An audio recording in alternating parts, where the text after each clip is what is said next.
저번 주 실천 사항이었죠. 최소 한 사람과 내 신앙의 나눔 가져보라. 한번 해보셨습니까? 여러분들이 제가 실천 사항을 꼭 드리는 이유가 신앙생활은 이렇게 추상적으로 생각으로만 하는 것이 아니라 우리 삶 속에 이런 실천, 도전들로 이어져야 되기 때문에 이런 실천 사항을 드리는 겁니다. 저번 주 실천 사항이 조금 어려웠을 수도 있을 것 같아서 이번 주 실천 사항은 좀 쉽습니다. 먼저 실천 사항부터 먼저 드릴게요. 이번 주 실천 사항입니다.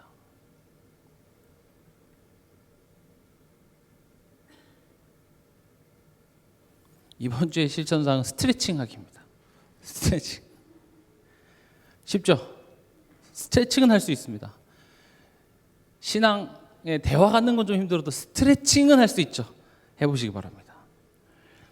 항상 제가 말씀드리는 것이 우리 사람은 육이 있고 또 보이지 않는 마음과 생각이 있습니다.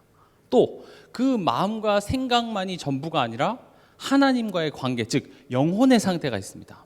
그래서 제가 스트레칭 하라 했을 때는 그냥 육신의 것만 이야기하는 것이 아니라 우리 마음과 생각의 스트레칭, 또 우리 영혼의 스트레칭까지 말씀드리는 겁니다. 그러면 이번 주에 꼭 해보실 것이 이제 육신의 스트레칭이죠. 유튜브 보면 다 나옵니다. 1분 스트레칭, 3분 스트레칭 어떻게 해야 되는지 모르면 쳐보시면 됩니다. 이제 봄도 되고 날씨도 좋고 하니까 여러분들이 조금 이렇게 몸을 이완을 해주세요. 스트레칭이 뭐죠? 이렇게 굳었던 근육들을 이렇게 풀어주는 겁니다. 또 스트레칭을 하면 거기에 혈류가 원활히 공급이 돼서 이렇게 체온도 좀 올라가고요. 거기에 이제 원활해지는 거죠.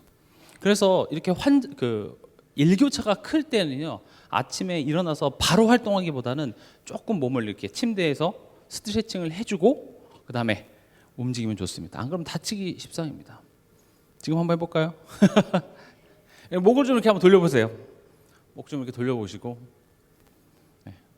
이것도 좋습니다. 여러분들이 손으로 고개를 이렇게 눌러서 한번 해볼게요. 왼손으로 고개를 왼쪽으로, 그리고 내가 왼쪽 허벅지 쪽으로 이렇게 보세요. 쭉 당겨주세요. 어깨는 이렇게 피시고요. 반대쪽도 한번 해보세요. 쭉. 목이 뻐근하죠? 자세가 우리 항상 굽어 있어서 그런데 좀 펴주시기도 하고요. 육신의 스트레칭은 여러 번 했습니다. 벌써 실천하셨어요? 매일 하시기 바랍니다. 그럼 이제 육신의 스트레칭은 알겠어요. 그럼 마음의 스트레칭은 어떻게 할까요? 그러니까 스트레칭을 어떤 개념으로 생각하면 좋냐면, 내가 예를 들어서 달리기를 하기 전에 이렇게 다리를 풀어주는 것처럼 오늘 하루 우리가 매일매일 살아봐서 알잖아요. 항상 기쁠 수만은 없죠. 내 마음이 또 내 감정이 되게 슬프거나 불안하거나 그런 순간들이 오늘 하루 있을 수 있습니다. 그래서 하루의 시작을 감사를 고백하고 시작하세요. 아침의 시작을, 첫 단추를 감사를 고백하는 것으로 딱 시작을 하면은요, 돌아가기가 쉽습니다. 무슨 말이냐? 내가 그래, 오늘도 하나님 감사합니다. 오늘도 하나님이 주신 그 하루, 하나님 힘 주셔서 제가 열심히 한번 살아보겠습니다. 감사합니다 하고 시작을 하면은 혹 한 점심 먹을 때쯤 되면 막 불평을 하다가도 맞아, 내가 또 불평하고 있네 하고 돌아가기가 쉬워요. 마음의 스트레칭 꼭 해보시기 바랍니다. 그리고 또 여러분들한테 말씀드리고 싶은 게, 지금 내 마음의 상태가 어떤지를 여러분들이 스스로 이렇게 인지하시는 게 중요해요. 우리는 불평을 하지 내가 지금 불평하고 있구나를 몰라요.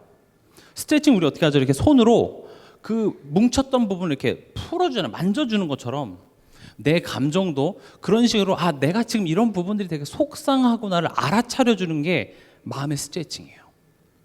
우리가 화가 날 때는 그 감정을 꼭꼭꼭 이렇게 누르다가 거기에 남편이 얻어 걸리거나 자녀가 얻어 걸려서 왁 화가 나가잖아요. 그래서 우리가 그런 감정들을 계속 내가 지금 되게 염려하고 있구나, 이거를 알아야 돼요. 그리고 그것을 제일 좋은 것은 하나님께 아뢰세요. 하나님, 저 사람이 이런 말을 해서 제가 되게 지금 속상하네요. 괜찮습니다. 그냥 그 속상한 거 가지고 꽁 하고 있다가 어느 날 팍 감정을 폭발하게 되면 그게 내 마음에 굉장히 무리가 가요. 마치 스트레칭 하나도 안 하고 아침에 일어나자마자 바로 짐을 들면 어때요? 평상시엔 들 수 있는 짐도 몸에 준비가 되어 있지 않은 상태에서 그렇게 되면 무리가 온다고요. 특히 감정은 더 그렇습니다.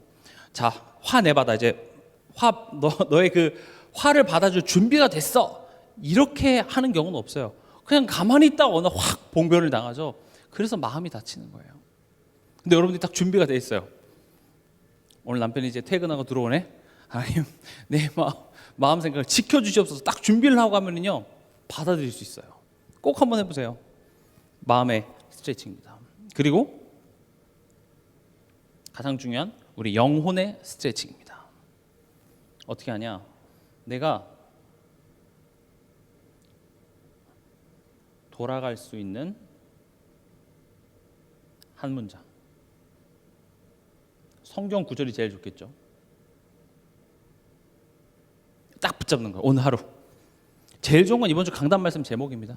강단의 본문 그 내용 중에 하나를 내가 아침에 딱 붙잡고 가는 거예요. 그래서 내가 낙심되거나 염려되거나 원망될 때 바로 돌아갈 수 있는 그 한 문장을 내가 아침에 미리 딱 준비를 하는 거예요. 꼭 실천해 보시기 바랍니다. 여기까지 안 되면 육신의 스트레칭부터 하세요. 아, 근데 이번 주에 부목사님이 이거 얘기했었는데 해서 연쇄적으로 생각나도록 꼭 해보시기 바랍니다. 그럼 오늘 본론으로 들어갑니다.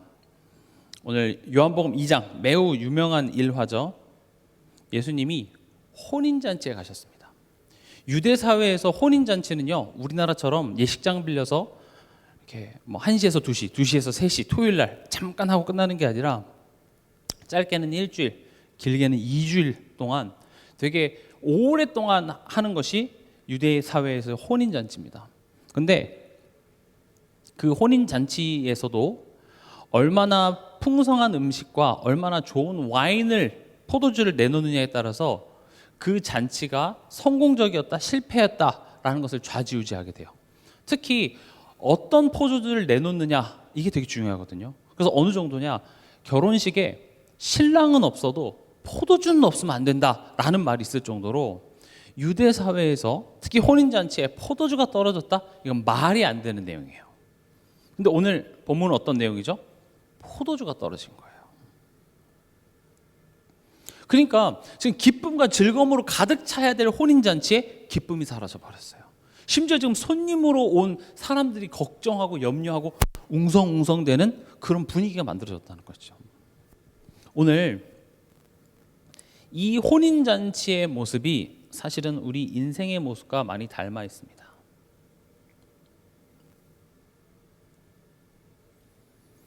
혼인잔치가 우리 내일 혼인잔치나 할까? 이렇게 하진 않죠.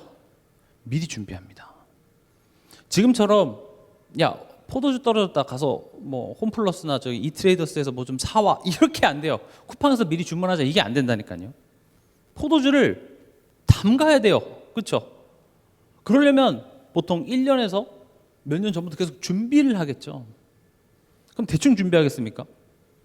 유대 사회에서 여기 혼인잔치라는 것은 우리 가문의 가세를 나타내는 거기 때문에 없는 돈도 끌어다가 준비를 한다니까요. 그렇게 완벽히 준비해야 될 혼인잔치에 포도주를 떨어질 거를 계획을 했겠습니까? 아니에요. 내가 그렇게 철저하게 계획하고 내가 나름 이렇게 될 걸 다 준비를 해놨음에도 불구하고 포도주가 떨어졌어요. 우리의 인생도 이와 같지 않던가요? 내가 나름 철저히 준비하고 계획하고 예상하고 미래를 위해서 대비했는데 꼭 이렇게 포도주가 떨어지는 일들이 생겨요. 이러지도 못하고 저러지도 못하고. 우리 삶 속에 일어난 일들에 대해서 내가 철저히 다 대비했으면 좋으련만 내 계획대로 되는 것보다 되지 않는 것들이 더 많습니다. 그런 것들이 우리 삶에 이제 기쁨을 빼앗아 가죠. 그래서 어려운 것 같습니다. 내 계획 또 내 바램대로 흘러가지 않습니다. 그래서 삶이 힘들어요. 예측할 수 있으면 얼마나 좋게요. 10년 뒤에 이런 어려움 찾아옵니다. 그럼 미리 준비하면 되잖아요. 근데 아무리 준비해도 어떤 일이 일어날지 모르기 때문에 준비해놓고도 내 마음이 불안해요. 없으면 없는 대로 불안하고 있어도 이게 충분할까 또 불안하고요. 그러니까 이제 막상 이렇게 포도주가 떨어지는 사건이 생기니까 뭐 합니까? 아, 더 준비할 걸. 뭐 이런 게 되겠죠. 또 내가 더 준비하라 그랬지? 내 말 안 들으니까 이 꼴 봐. 아마 이 혼인 잔치에서 그 신랑의 부모들은 서로 부부싸움 했을 거예요. 그 남편한테 내가 더 준비하자 그랬잖아. 근데 뭐 어떡하겠어요? 뭐 우리가 할 수 있는 게 후회밖에 없는 거죠. 아, 더 잘할 걸. 그렇다고 뭐 자녀가 재혼하면 잘할 수 있겠죠. 근데 그런 걸 바라진 않겠죠. 두 번째 결혼식은 잘할 수 있겠죠. 그리고 뭐 원망해봤자 그 원망하는 게 포도주를 만들어주진 않아요. 우리도 그걸 알아요. 후회해봤자 후회가 포도주를 만들어주고 원망이 포도주를 만들어주지 않는다는 걸 알지만 지금 내가 속이 상하니까요. 그냥 그렇게 얘기하는 거예요. 내가 왜 그랬을까? 이번 주에 제가 계속 반복해서 말씀드렸던 것 중에 하나가 헛된 결핍입니다. 사단은 우리 삶 속에 헛된 결핍을 만들어냅니다. 헛된 결핍이 뭐냐? 내가 생각하는 내가 불행한 이유예요. 우리가 돈이 좀 더 있었으면 좋겠다. 내 자녀가 이렇게 좀 됐으면 좋겠다. 우리 남편이 내 아내가 이런 모습이 됐으면 좋겠다. 이런 바람은 있을 수 있습니다. 그건 나쁜 게 절대 아니에요. 내 자녀가 공부를 좀 더 잘했으면 좋겠다. 괜찮습니다. 근데 헛된 결핍은 뭐냐? 그래서 내가 불행한 거예요. 그것 때문에 내가 기쁨이 없는 거예요. 그것만 해결되면 난 너무 행복할 것 같다. 다시 말하면 내가 불행한 이유가 그것 때문이야 라고 말하는 게 사단이에요. 보세요. 이게 불행한 이유가 되니까 이것을 해결하는 것이 내 삶의 목적이 되더라는 거죠. 창세기 3장에 어떻게 나와 있습니까? 뱀이 하와에게 가서 하와는 이미 만족 그 자체였습니다. 부족함이 없어요. 하나님과 함께 에덴 동산에서 사는데 뭐가 부족해요? 뭐 월세를 걱정하겠습니까? 다음 달 갚아야 될 카드 값을 걱정하겠습니까? 이따 저녁에 저녁 시장 반찬 뭐 하지? 이런 걱정할 필요 없어요. 따먹으면 되잖아요. 걱정이 아무것도 없었던 하와에게 가서 헛된 결핍을 만들어냅니다. 뭐라고 얘기합니까? 너가 저걸 먹으면 하나님처럼 될 수 있어. 하나님처럼 되면 지금보다 더 좋을걸? 하와는 더 좋을 수가 없어요. 최고의 상태인데 그 헛된 결핍을 만들어내니까 어떻게 됩니까? 갑자기 선악과를 보면서 먹음직도 하고 보암직도 하고 지혜롭게 할 만큼 탐스럽기도 한 나무인지라. 그때 내 마음속에 탐심이라는 게 생긴 거죠. 지금 이 혼인잔치에 단순히 포도주가 없는 것은 문제지만 포도주가 없어서 불행한 겁니까? 사실 그게 아닙니다. 내 인생에 포도주가 없어서 불행한 것이 아니라 우리 인생의 참된 결핍은 뭐냐? 성경은 이렇게 얘기하고 있습니다. 우리 인생의 참된 결핍은 하나님 떠남. 하나님 없는 것이 우리 인생이 불행한 이유예요. 되게 식상한 이야기지만 되게 중요한 이야기입니다. 하나님을 떠났다라는 말 자체는 관계로 이해하시면 되죠. 불신자들은 아예 하나님과 관계가 단절이 된 상태이기 때문에 불행할 수밖에 없고요. 신자인 우리는 하나님 자녀가 됐지만 관계라고 말씀드렸죠.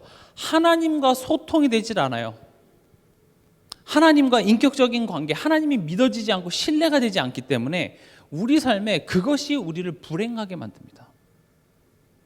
어떤 이 문제 때문에 내가 염려가 되고 걱정이 되는 것이 아니라 하나님이 이 상황 속에 뭔가 해주실 것이 믿어지지가 않아서 그것이 내게 불행으로 다가오는 겁니다.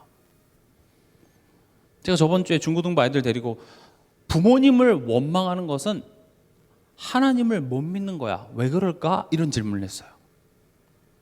왜 부모님을 원망하는 것 또는 어떤 사람을 원망하는 것이 하나님을 못 믿는 게 될까요? 원망이라는 항목 자체가 도덕적으로 옳지 않아서 그런 걸까요? 아닙니다. 창세기 3장에 보면 아담이 하와를 원망하는 장면을 보십시오. 뭐라고 원망합니까? 저 여자가 선악과 줘서 먹었어요. 이렇게 얘기하지 않습니다. 뭐라고 얘기해요? 하나님이 만들어주신 저 여자가 내게 선악과 먹으라 그랬어요. 그럼 그 문장에는 하와에 대한 원망만 있는 것이 아니라 하나님의 무능력, 하나님이 실수하셨고 하나님이 왜 그때 나서서 도와주지 않았냐에 대한 하나님의 불평이 묻어 있어요. 원망에는 다. 우린 직접적으로 하나님 실수하셨어요 이렇게 얘기 안 한다니까요. 근데 우리가 누군가를 원망한다는 것은 거기에는 하나님에 대한 불신이 묻어 있어요. 그래서 앞에서도 말씀드렸다시피 내 마음 상태를 보면 지금 내 어떤 감정은 결과 열매입니다. 뭔가가 들어갔기 때문에 그런 열매가 나오는 거예요. 근데 내가 지금 사단에게 속았다, 사단이 어떤 생각을 집어넣었다를 우리는 알아차리지 못합니다. 모기가 와서 무는 것보다 더 알아차리기 힘들어요. 근데 어떻게 할 수 있냐? 간지러우면 우리가 목에 물렸다는 걸 알 수 있다시피 지금 내가 굉장히 원망이 되고 불평이 된다는 것은 단순히 지금 이 상황 문제가 아니라 사단이 하나님에 대한 불신의 생각을 집어넣었다라는 것에 대한 결과가 뭐예요? 염려예요.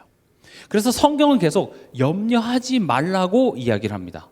왜냐? 염려하면 지옥 가기 때문이 아니라 염려는 하나님을 믿지 못한 것의 결과이기 때문에 그래요. 그래서 하나님은 염려하지 마. 그리고 그 뒷문장에 내가 그거 해결해 줄게 이렇게 얘기하지 않아요. 내가 너를 돌볼 거야. 염려하지 마 뒤에 하나님 자신이 내가 어떤 하나님인지를 설명을 한다고요. 왜냐? 하나님이 봤을 때 네가 염려하는 이유는 이 문제 해결되지 않아서가 아니라 내가 너를 돌본다는 사실을 너가 믿지 못해서 염려하기 때문에 문제를 언제 해결해 주고 어떻게 끝내줄 거에 대한 확신을 주는 게 아니라 내가 네 하나님이라고 이걸 얘기해 주고 있어요. 우리 인생의 참된 결핍은 하나님 떠난 것입니다. 이게 믿어지는 것을 보고 은혜 이렇게 얘기합니다. 우리가 거룩한 사람이 됐죠. 거룩이라는 말은 무슨 말입니까? 세상과 구별된 겁니다. 나는 예수를 믿어서 천국 갈 사람이고 너는 예수를 안 믿기 때문에 너는 지옥 갈 사람이다.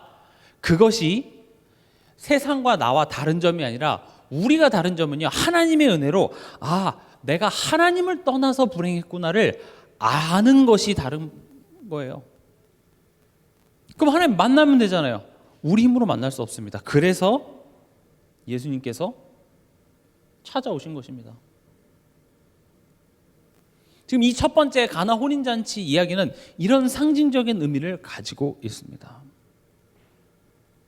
예수님은 단순히 이 포도주, 이 문제 해결해 주려고 온 것이 아니라 참된 기쁨을 잃어버린 우리 인생에 참된 기쁨을 가져다 주기 위해서 예수님께서는 찾아오신 것입니다. 예수님만이 하나님 만나는 길이 되십니다.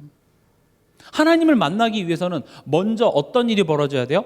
강한 자, 사단에게 붙잡혀 있었던 우리를 거기서 구해야 돼요. 그래서 어떻게 하셨어요? 마귀를 멸하셨어요. 그리고 우리에게 죄책이 있기 때문에 그 죄책을 예수님이 지시고 십자가에 대신 죽으심으로 말미암아 우리 죄값을 다 치르셨다고요. 그래서 우리는 죄에서 자유로운 자가 되고 그리고 우리를 하나님 자녀 삼아 주셨습니다.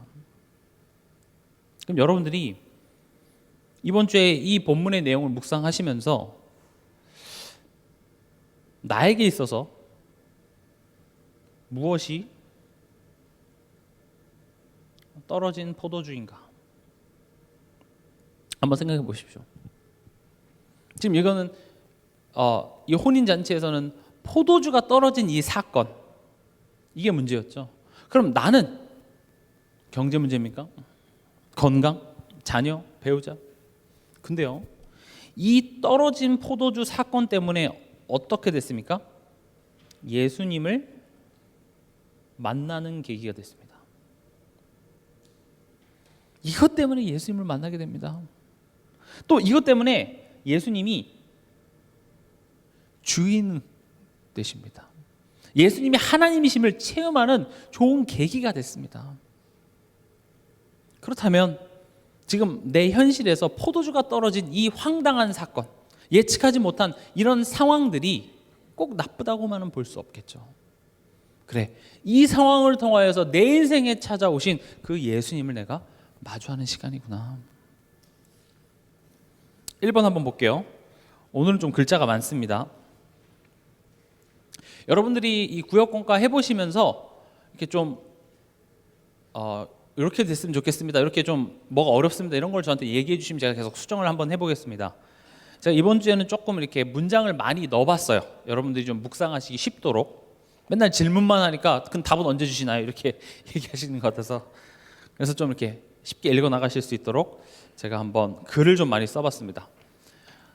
읽어보겠습니다. 1번입니다. 유대 사회에서 혼인잔치는 매우 중요한 행사로 보통 7일 동안 이어졌습니다. 이 기간 동안 손님들에게는 풍성한 음식과 포도주가 제공되었고, 특히 포도주는 잔치의 성공을 좌우할 만큼 중요한 요소였습니다. 그렇기 때문에 포도주가 떨어지는 것은 큰 결례로 여겨졌으며 당시에는 지금처럼 쉽게 구할 수 있는 상황도 아니었습니다. 아무리 철저하게 준비했더라도 갑작스럽게 포도주가 떨어진 이 상황은 우리의 인생과도 닮아 있습니다. 예기치 못한 문제 앞에서 특정 사람이나 사건을 탓하기 시작하면 우리의 마음은 원망과 불평으로 가득 차게 됩니다. 그러나 불평과 원망은 문제를 해결하지 못하고 오히려 더 큰 갈급함을 남길 뿐입니다. 이런 우리의 인생에 예수님께서 찾아오셨습니다. 그분은 우리의 부족함과 결핍 속에서 새로운 기쁨과 은혜를 주시는 분이십니다.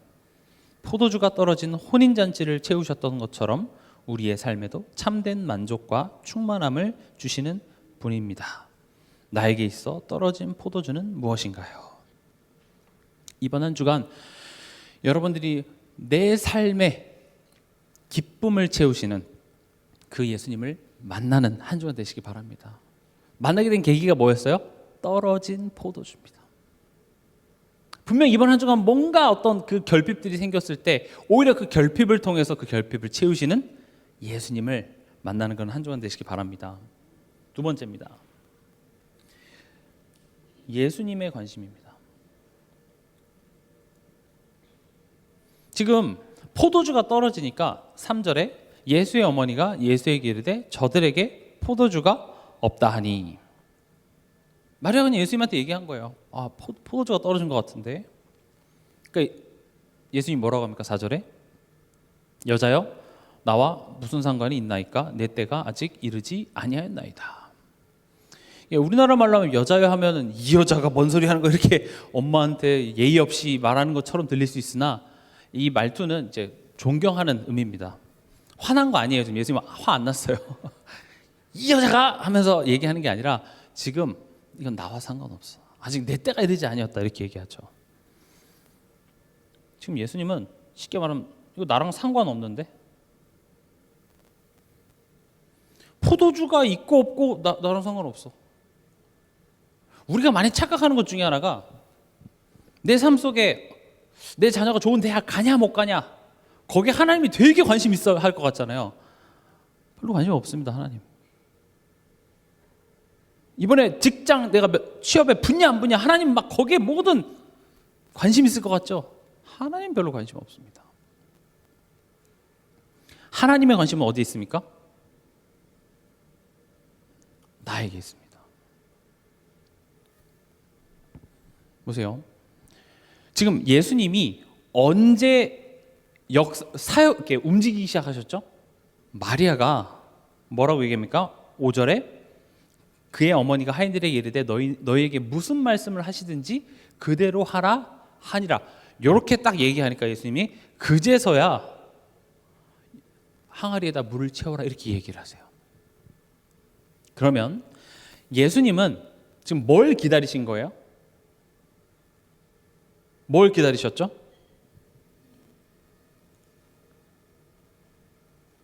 지금 우리가 예수님의 말에 순종할 수 있는 준비가 될 때까지 기다린 거예요. 그러면 쉽게 말하면 지금 예수님은 포도주가 떨어졌고 채워졌고 관심 있는 것이 아니라 무슨 말씀을 하시든지 그대로 순종할 수 있는 여기에 관심 있는 거예요. 많이 중요한 부분입니다. 왜냐하면 제가 사역을 많이 하다 보면 항상 이렇게 자주 듣는 질문 중에 하나가 하나님의 뜻이 무엇입니까? 이 질문을 많이 들어요. 그럼 제가 어떻게 알아요? 그렇죠? 어떤 문제 사건을 이야기하면서 이 상황에서 어떻게 해야 됩니까? 몰라요. 제가 뭐가 맞겠어요? 이렇게 하는 게 하나님의 영광을 위한 겁니까? 저렇게 하는 게 하나님의 영광을 위한 겁니까? 근데 성경을 보면 대부분 지금 내 앞에 있는 그 상황이 어떻게 되는 거에 대해서는 하나님이 별로 관심이 없어요. 왜냐? 하나님은 그거 해결하면 돼요. 하나님은 홍해가 갈라지고 안 갈라지고에 큰 관심과 불꽃 같은 눈동자로 홍해를 바라보셨을까요? 아니면 홍해 앞에서 하나님 못 믿는 사람처럼 불신앙하는 내 백성의 하나님의 눈이 있을까요? 그거예요. 광야를 지나가는 데 있어서 물이 떨어졌네요. 어떻게 같이 좀 물 좀 찾아보자. 하나님은 물 찾는 거에 관심이 없었어요. 그냥 내가 10가지 재앙을 통하여서 너희를 출애굽시킨 내가 너의 하나님인데 그 하나님을 모르는 자같이 불신앙하는 내 마음에, 내 상태에 하나님의 눈이 가 있어요. 그러니까 그럼 제가 이렇게 얘기하니까 그럼 이거 안 해주신다는 말인가요? 관심이 없어요. 그럼 그냥 이 힘든 문제를 그냥 참고 내가 그냥 그걸 수용하고 내가 손해 보라는 말씀이신가요, 목사님? 그 말이 아니에요. 손해 보지 마세요. 할 말 하세요. 근데 문제는 내가 이걸 선택하냐 저걸 선택하냐 그게 문제가 아니라 그 선택의 기로에 앞서서 지금 내 마음속에 내가 정말 하나님을 아버지로 믿는 자로서 지금 내가 이 현실을 바라보느냐 이 질문을 하는 거예요. 포도주 바꾸는 지금 그래서 저는 물을 포도주로 바꿨다 하나님 짱 이 이야기를 강조하지 않잖아요. 그건 하나님한테 별 문제가 안 돼요. 사람들은 그런 드러나는 증거를 따라갔지만 예수님의 관심은 거기에 있지 않습니다. 그러니까 마리아가 포도주 떨어졌는데 그 말은 뭡니까? 네가 좀 해봐. 너 이렇게 해봐 하면 되잖아. 그래서 어떤 그 유튜버가 그런 영상을 만들었다고. 예수님이 이제 제자들이랑 이제 현대 시대에 살았으면 제자들이 레스토랑에 가서 물 12잔이요 시켜요. 그럼 물 12잔 되면 물은 공짜잖아요. 예수님 포도주로 바꿔달라고. 돈 안 내도 되니까. 그럼 그런 식이에요. 예수님 물 시켰어요? 돈 굳었네. 와인 안 시켜도 되니까. 마리아가 좀 뭐 좀 해봐. 예수님 능력에 예수님 좀 해봐요. 근데 예수님 뭐라고 합니까? 상관없어. 포도주가 있건 없건 상관없어. 내 때가 아직 이르렀지 않았다 이렇게 얘기합니다. 예수님의 관심은 결국 순종입니다. 순종은 내가 누군가를 신뢰할 때 나오는 게 순종입니다. 제가 예전에도 말씀드렸죠. 순종은 복종과 다릅니다. 복종은 뭡니까? 말 안 들으면 죽어. 이렇게 두려움을 가지고 강압하는 게 복종이에요. 그래서 신뢰할 필요 없어요. 그냥 두려움을 가지고 할 수 있어요. 신앙생활은 복종이 아닙니다. 그래서 저는 예배 안 나오면 저주받습니다 이런 이야기들을 별로 하는 걸 안 좋아해요. 예배 안 나오신다고 해서 여러분 뭐 저주당하고 다리 부러지고 그런 일은 없을 겁니다. 하나님 정말 사랑하신다면 그렇게 해서 돌리시기도 하겠지만 애초에 하나님은 그렇게 억지로 두려워서 교회에 와 앉아 있는 것을 원하지 않습니다. 물론 두려워서라도 와 앉아 있는 게 안 오는 것보단 복됩니다. 그러나 그럼 매번 하나님이 여러분들은 벌을 주셔야만 하고 그 벌 때문에 내가 예배를 드린다? 그건 별로 좋은 게 아니죠. 순종은 뭡니까? 신뢰예요. 신뢰를 하기 위해서는 알아야 돼요. 누구를 알아야 됩니까? 하나님이 어떤 분이신지를 알아야 돼요. 그럼 지금 보세요. 예수님이 너희들이 나를 순종할 준비가 되어 있는 것에 관심이 있다라는 말은 너가 나를 신뢰하는 것에 나는 관심이 있어 이 말이고, 그럼 이 상황을 통하여서 너가 나를 신뢰하게 하기 위해서 내가 어떤 사람인지 너한테 알려주고 싶어 해요. 그럼 여러분들이 어떻게 하면 되냐? 문제가 왔을 때 하나님 이 문제를 통하여서 하나님이 정말 믿을 만한지 내가 체험하는 계기가 되게 해주시옵소서. 이 문제와 사건을 통하여서 하나님에 대해서 더 깊게 알 수 있도록 깨달아질 수 있는 그런 응답의 시간표가 되게 해주시옵소서. 그게 사실은 올바른 기도예요. 문제 해결해 달라고 기도하지 말라는 게 아닙니다. 시작은 이 문제 해결해 주세요. 왜냐? 난 하나님의 자녀잖아요. 또 하나님은 능치 못함이 없기 때문에 하나님 나 사랑하시죠? 하나님 하실 수 있잖아요. 문제 해결해 주세요. 기도하세요.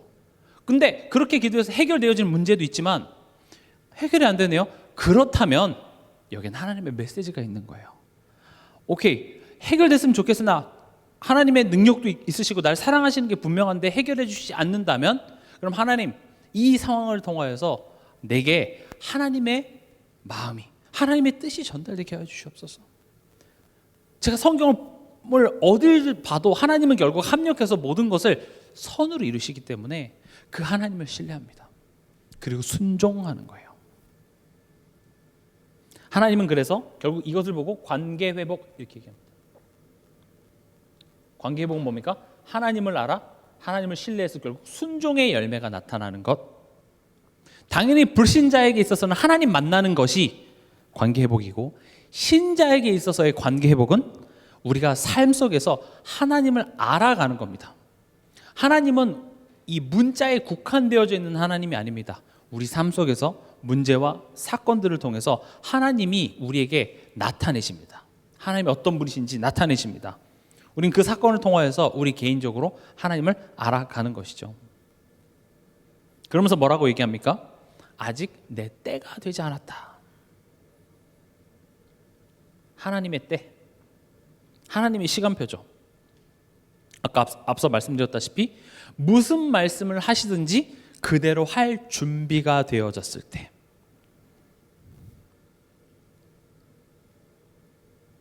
순종이죠. 저는 순종 이전에 청종, 이거부터 하시기 바랍니다. 사무엘이 처음 배웠던 게 뭡니까? 엘리 제사장에게 말씀하시옵소서 주의 종이 듣겠사옵나이다. 아, 하나님이 내게 말씀하시는구나. 요거 들을 준비됐을 때 그게 하나님의 때예요. 문제 언제 해결해 줄 거예요? 그 얘기만 하지 말고 지금 하나님이 뭔가 내게 얘기하고자 하는 메시지가 있다라는 걸 인지하고 듣겠습니다, 하나님. 근데 잘 안 들릴 거예요. 왜냐? 내 생각이 너무 커요. 내 마음속에 여러 가지, 특히 생각 많으신 분들 계시잖아요. 그런 분들은요, 내 마음속에 한 작가 20명, 30명 있다니까요. 아침 드라마 몇 편 썼어요. 그러다 보니까 하나님이 지금 내게 뭔가 말씀하시는 것이 있다는 건 알지만 들리지가 않아요. 지금 옆에서 계속 나한테 뭔가를 얘기하고 있어요. 아, 이렇게 되면 어떻게 되고, 아, 저렇게 되면 이렇게 될 텐데, 아, 이렇게 되면 그러니까 벌써 복잡해서 벌써 지쳐버리는 거예요.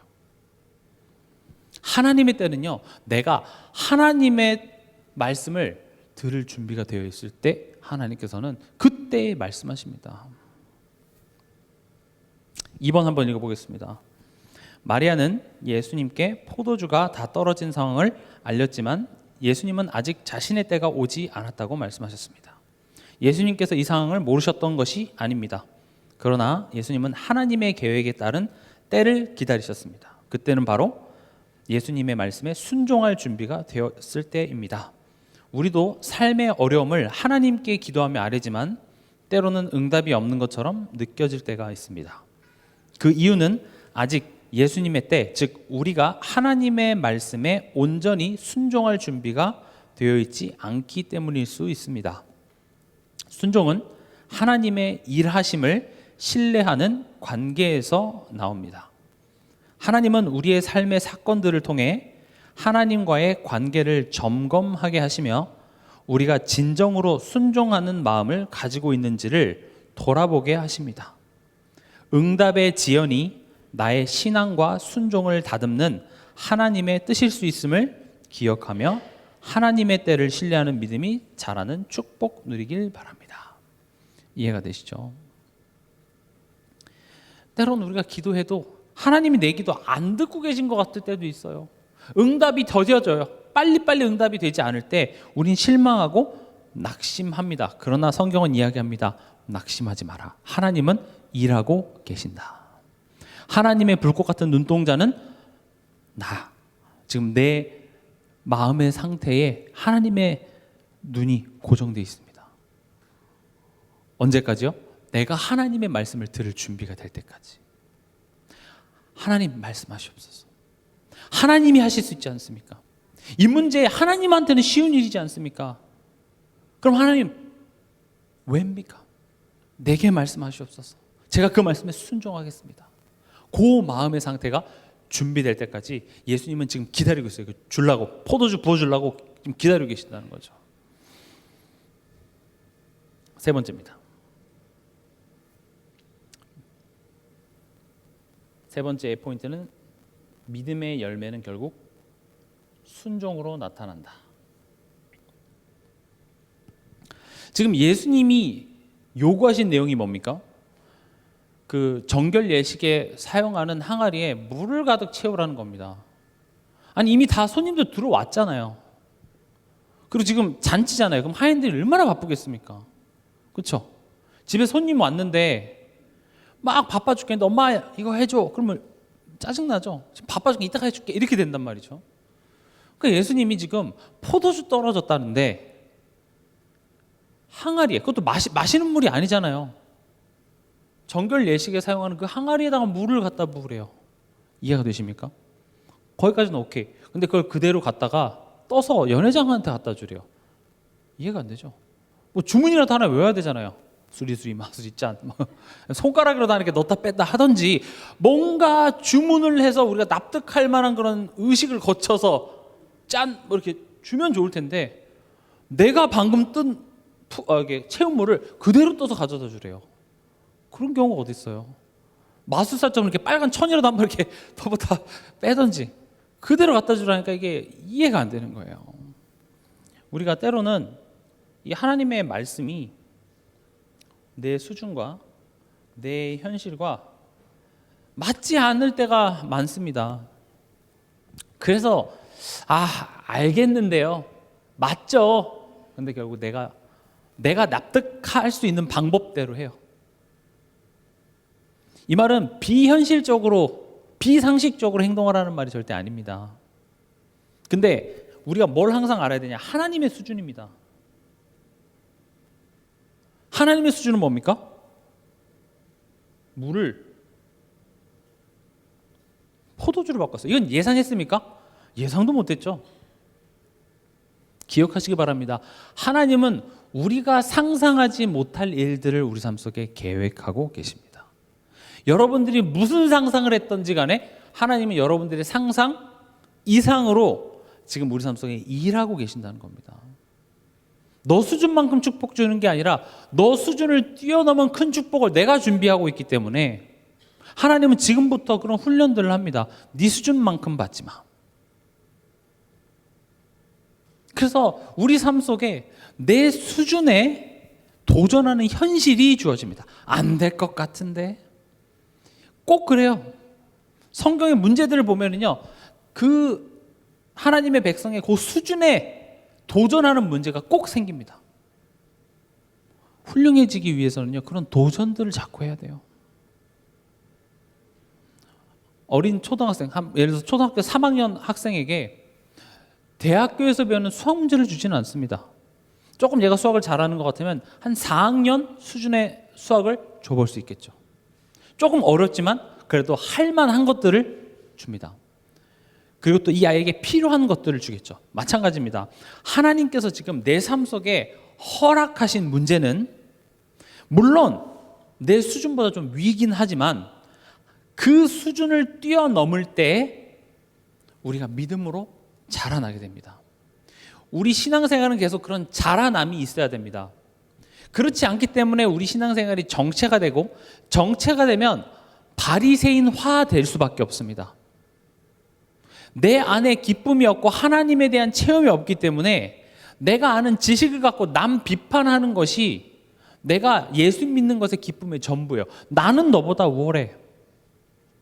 말은 좋죠. 내가 세상을 살리고 내가 저 사람 변화시켜야지 라는 마음이 좋을 수는 있으나 적어도 그 부분에 있어서는 내가 너보다 우월하니까 그 우월감에 취해 살아간다고요. 그래서 제가 강조하는 것이 뭐냐? 내 수준을 뛰어넘어서 일하시는 하나님을 우리 삶 속에서 많이 체험하면 체험할수록 그게 내게 힘이 되는 거예요. 그게 내 기쁨이 되는 겁니다. 그리고 그걸 기대할 수 있어요. 소망할 수 있어요. 우리 삶에 여러분들 소망할 게 있습니까? 없어요. 가만히 우리 삶을 생각해 보세요. 소망할 게 별로 없습니다.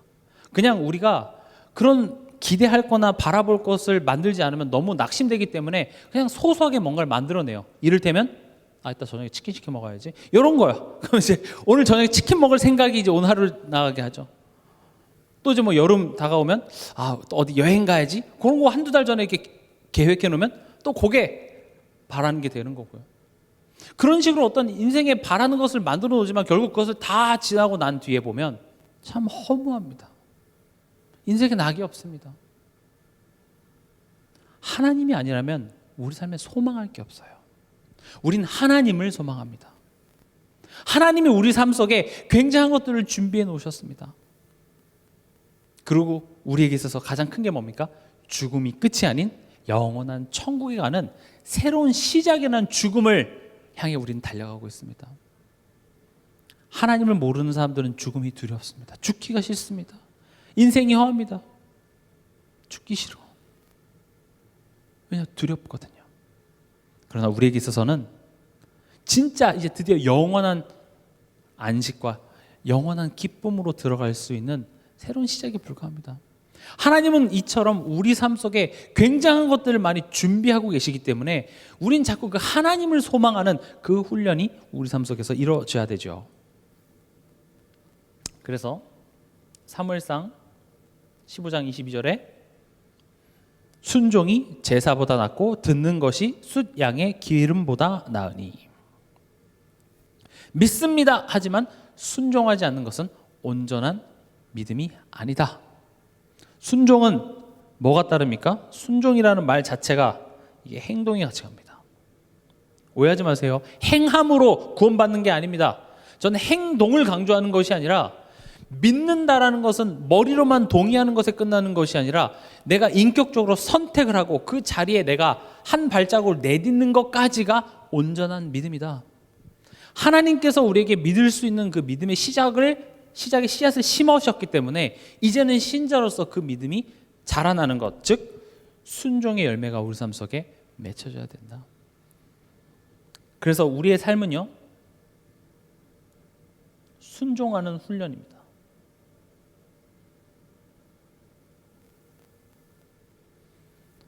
순종의 훈련. 아까 말씀드렸죠. 순종의 훈련을 하기 위해서는 하나님 신뢰하는 것을 키워야 되는데, 그러기 위해서는 하나님을 알아요. 그래서 다시 말하면 하나님을 알아가게 하기 위해서 허락된 만남, 허락된 사건이라는 겁니다. 이번 한 주간도 문제만 있는 것이 아니라 이번에 이 문제를 통해서 내가 하나님이 이런 분이라는 걸 내가 좀 체험했네. 아브라함의 하나님이 아니라 박승재의 하나님을 여러분들이 체험하시기 바랍니다. 여러분의 하나님 체험하시기 바랍니다. 그 하나님을 알면 알수록 감사할 수밖에 없습니다. 우리 3번 마지막으로 읽어보겠습니다. 예수님께서는 하인들에게 이해하기 어려운 지시를 하셨습니다.